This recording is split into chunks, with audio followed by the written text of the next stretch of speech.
Hello students, welcome to our channel Kiran Singh maths Pathshala. I am your maths teacher Kiran Singh. बच्चों, आज के video में हम लोग थ्योरम 10.11 को प्रूव करेंगे। हमारे पास 10.11 का स्टेटमेंट है, the sum of either pair of opposite angles of a cyclic quadrilateral is 180 degree. यानी अगर कोई क्वाड्रिलेटरल साइक्लिक है तो उसके either pair means opposite angles का सम कितना होगा, 180 डिग्री होगा। ये हमें प्रूफ करना है। तो सबसे पहले हमें ये जानना जरूरी है कि साइक्लिक क्वाड्रिलेटरल होता क्या है। तो अब देखिए, कोई भी क्वाड्रिलेटरल अगर वह सर्कल के अंदर है एंड उसके सारे वर्टिसेस सर्कल के सरकमफेरेंस पे या फिर उसके पेरीमीटर पे हैं, लाई कर रहे हैं, तब वो साइक्लिक क्वाड्रिलेटरल होगा। आप यहाँ पे देख रहे हैं इसके quadrilateral A B C D के vertices A B C D, ये सारे के सारे ऑल फोर वर्टिसेस सर्कल के सरकमफेरेंस पे लाई कर रहे हैं, इसलिए ए बी सी डी एक क्या होगा, साइक्लिक क्वाड्रिलेटरल। आप देखें, अगर इस तरीके का कोई सर्कल है, इसके अंदर अगर इस तरीके का कोई क्वाड्रिलेटरल है, इट मीन्स अगर कोई भी एक वर्टेक्स उसके सर्कल के सरकमफेरेंस को टच नहीं कर रहा, तब वो साइक्लिक क्वाड्रिलेटरल नहीं होगा। सारे वर्टिसेस को सर्कल के सरकमफेरेंस पे लाई करने चाहिए। तो हमारे पास गिवन में क्या दिया हुआ है, हम लोग लिखते हैं A B C D is a cyclic quadrilateral. ये हमारे पास साइक्लिक क्वाड्रिलेटरल है, ये इंफॉर्मेशन दिया हुआ है।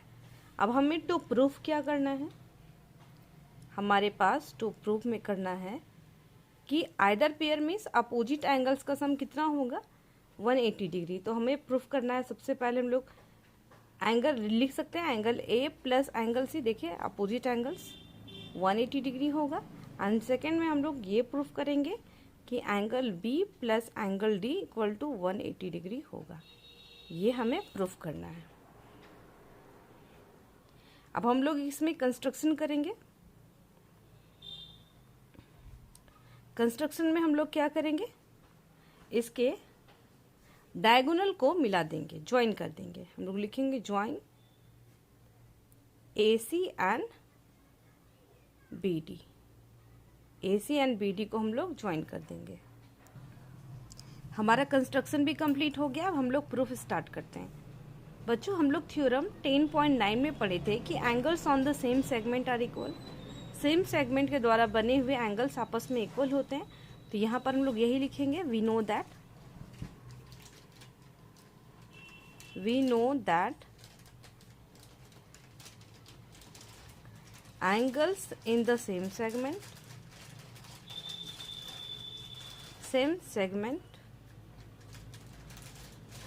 are equal।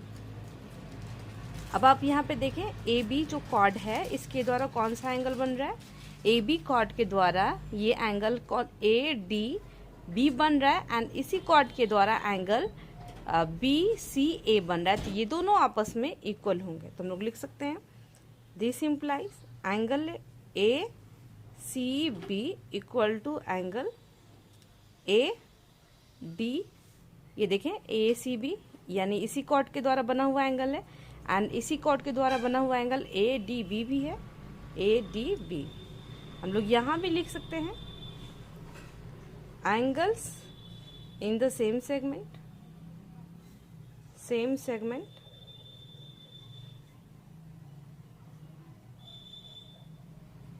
subtended by the chord AB, जो दोनों के दोनों कॉर्ड AB के द्वारा बने हुए, इसको हम लोग इक्वेशन नंबर 1 मान लेते हैं। अब हम लोग AB लिए थे, AB कॉर्ड को, अब हम लोग BC कॉर्ड को लेते हैं। अब BC कॉर्ड के द्वारा आप देखें कौन कौन से एंगल्स बन रहे हैं। ये BC कॉर्ड है, इसके द्वारा एंगल BAC बन रहा है, एंड इसी कॉर्ड के द्वारा एंगल BDC बन रहा है। तो हम लोग लिख सकते हैं इसको again, angle BAC equal to angle BDC। इसमें भी हम लोग लिखेंगे angles in the same segment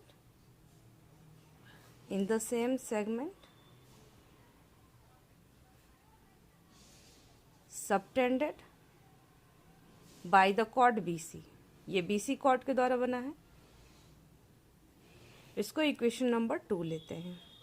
अब इन दोनों को हम लोग ऐड कर देंगे, 1 + 2 वी गेट, हमारे पास हो गया angle ACB plus angle BAC equal to angle ADB plus angle BDC equal to, हम लोग फिर से लिख सकते हैं angle ACB plus angle BAC। आप इस साइड में देखें, एंगल ADB इट मीन्स ये angle, plus angle BDC it means ये एंगल, ये दोनों एंगल मिलकर के हमारे पास क्या बन जाएगा, एंगल ADC बन जाएगा इक्वल टू एंगल ADC। अब आप लोग देखें, इसमें दोनों साइड हम लोग क्या ऐड कर देंगे, आप पहले इन दोनों हम लोग को एंगल को देखते हैं। ACB ये एंगल हमारे पास है, एंगल BAC इट मीन्स ये एंगल है। अगर हम लोग इस एंगल को भी ले लेते हैं, ऐड करते हैं, तो हमारे पास ABC ट्रायंगल में तीनों एंगल्स का सम कितना होगा, 180 डिग्री। हमारे पास 180 डिग्री होगा, तो हम लोग पहले इस एंगल को ऐड करते हैं दोनों से। On adding angle ABC on both sides we get, हमारे पास हो जाएगा angle ACB plus angle BAC plus angle ABC equal to angle ADC plus angle ABC। इसको इक्वेशन नंबर 3 मान लेते हैं। अब आप लोग देखें, इस ट्रायंगल में ट्रायंगल ABC में इन तीनों का सम 180 डिग्री होगा। हम लोग लिख सकते हैं in triangle ABC angle ACB plus angle BAC plus angle ABC equal to 180 degree, angle sum property of a triangle. अब हम लोग इसको 4 मानते हैं। अब 3 और 4 से देखें, ये इसके बराबर है एंड ये इसके बराबर है। अगर लेफ्ट हैंड साइड इक्वल है तो राइट हैंड साइड भी इक्वल होगा। तो हम लोग लिखते हैं from equations 3rd and 4th we get angle ADC plus angle ABC equal to 180 degree. अब आप देखें ADC को हम लोग एंगल D बोल सकते हैं, एंगल D। एंड हमारे पास क्या है, एंगल ABC है, ABC को एंगल B बोल सकते हैं, angle B equal to 180 degree. आप देखिए, हमें ये प्रूफ करना था angle B plus D equal to 180 degree. ये हमारे पास प्रूफ हो गया। तो हम लोग एक को proof B plus D equal to 180 degree proof हो गया। अब हम लोग क्वाड्रिलेटरल ABCD में देखते हैं, angle A plus angle B plus angle C plus angle D equal to 360 degree होता है। Angle sum property of a quadrilateral, हमारे पास B प्लस D के प्लेस पे हम लोग क्या लिख सकते हैं, 180 डिग्री। B प्लस D के प्लेस पे 180 डिग्री लिख देते हैं equal to 360 degree. This implies angle A plus angle C equal to 360 degree minus 180 degree. This implies angle A plus angle C equal to 180 degree हमारा proof हो गया। इसके पहले हम लोग प्रूफ कर चुके थे कि angle B plus D 180 degree होगा। उसकी वैल्यू को पुट कर दिए एंड लेफ्ट साइड में प्लस है, राइट साइड में जाएगा तो माइनस हो जाएगा। इस तरीके से हमारा ये थ्योरम प्रूफ हो गया। अब हमारे पास थ्योरम 10.12 है। 10.12 जो थ्योरम है वो 10.11 का कन्वर्स है। इसमें बोल रहा है कि if the sum of opposite angles is 180 degree then the quadrilateral is cyclic. तब क्वाड्रिलेटरल क्या होगा, साइक्लिक होगा। ये हमें प्रूफ करना है। तो हम लोग इसको कंट्राडिक्शन मेथड के द्वारा प्रूफ करने की कोशिश करते हैं। मान लेते हैं कि ABCD एक साइक्लिक क्वाड्रिलेटरल नहीं है। तो अगर साइक्लिक क्वाड्रिलेटरल नहीं है तो 3 पॉइंट्स तो इसके सर्कल के सर्कमफेरेंस पे तो लाई कर रहे हैं, बट चौथा जो वर्टिसेस है, वर्टेक्स है, वो या तो सर्कल के बाहर हो सकता है या फिर उसके अंदर हो। ये 2 पॉसिबिलिटी हो सकती है क्योंकि उसके सर्कमफेरेंस पे तो नहीं है। तो हम लोग इस तरीके से 2 पिक्चर्स पॉसिबल हैं, दोनों को ड्रॉ करेंगे। प्रूफ हमारा सिमिलर होगा बट पिक्चर दोनों ड्रॉ होंगे। ये फर्स्ट पॉसिबिलिटी है, ये हमारे पास सेकेंड पॉसिबिलिटी हो सकती है। तो हमारे पास सबसे पहले हम लोग गिवन में लिखते हैं। हमारे पास गिवन में क्या दिया हुआ है? गिवन में दिया हुआ है कि if the sum of opposite angles is 180 degree, it means हम लोग क्या लिख सकते हैं? एंगल B प्लस डी, ये 180 डिग्री दिया हुआ है, and angle A plus C ये भी 180 डिग्री दिया हुआ है। ये गिवन था, तो हमें टू प्रूफ क्या करना है? हम लोग टू प्रूफ में दिखाएंगे कि ABCD एक साइक्लिक है। To proof ABCD is a cyclic quadrilateral, ये साइक्लिक क्वाड्रिलेटरल है। तो अगर हम ये दिखा दें कि D जो है ये भी सर्कल के सरकमफेरेंस पे लाई करता है, तो हमारा काम हो जाएगा। अब हम लोग क्या करते हैं, ये तो इसके सर्कल के सरकमफेरेंस पर लाई नहीं कर रहा है, तो हम लोग इसको आगे एक्सटेंड कर देते हैं, यानी कोई एक ऐसा पॉइंट ले लेते हैं जो इसके सरकमफेरेंस पर लाई करता है। हम लोग मान लेते हैं ये जो पॉइंट है यहाँ पे, इसको आगे एक्सटेंड कर देते हैं, एंड ये इसको D डैश मान लिए, ये सर्कल के सरकमफेरेंस पर लाई कर रहा है। एंड अगर दिखा दे कि ये दोनों पॉइंट एक ही जगह पे हैं, यानी कोइंसाइड कर रहे हैं, तो हमारा काम हो जाएगा। एंड इसको हम लोग मिला देते हैं, ये मिला दिए। एंड इसमें क्या करेंगे, ये हमारा जहाँ पे टच हो रहा है, ये हम लोग जहाँ पे टच हो रहा है उसे हम लोग मान लेते हैं, ये टच हो रहा है ना, तो इसे हम लोग D डैश मान लेते हैं, एंड इसको इस तरीके से मिला दे रहे हैं। ये हमारा कंस्ट्रक्शन हो गया। तो हम लोग कंस्ट्रक्शन लिख लेते हैं। लिखेंगे हम लोग, take a point D dash on the circle, ये सर्कल पे है, and join D dash, and एक कोई D पॉइंट जो सर्कल पे है, एंड D डैश को हम लोग ज्वाइन कर दिए। ये हमारा कंस्ट्रक्शन हो गया। अब हम लोग इसके प्रूफ को देखते हैं। प्रूफ में बोल रहा है कि ABCD एक साइक्लिक है, तो हम लोग मान लेते हैं कि let ABCD is not a cyclic. सबसे पहले यही मान लेते हैं, let ABCD is not a cyclic quadrilateral. ये साइक्लिक क्वाड्रिलेटरल है ही नहीं।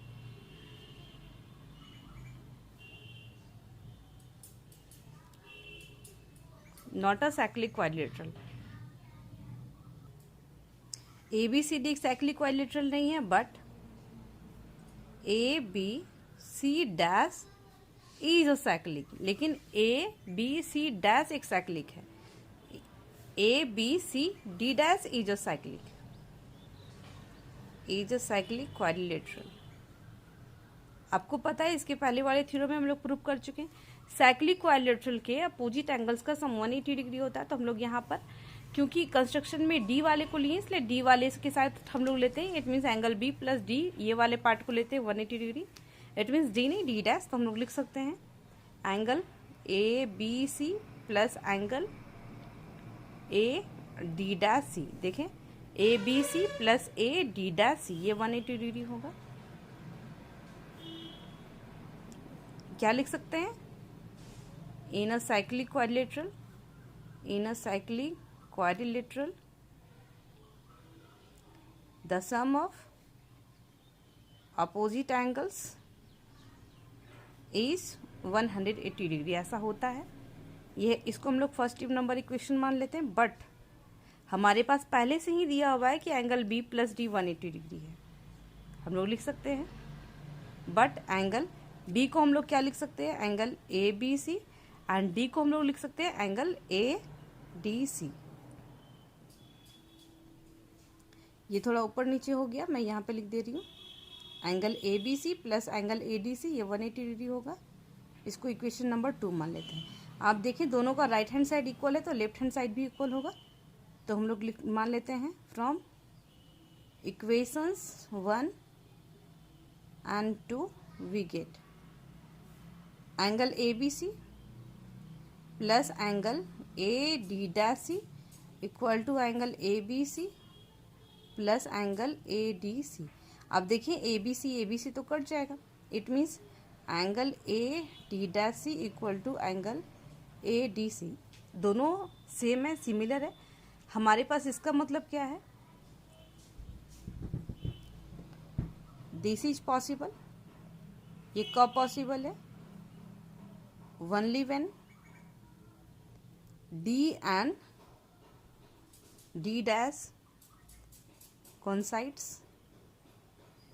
coincides with each other।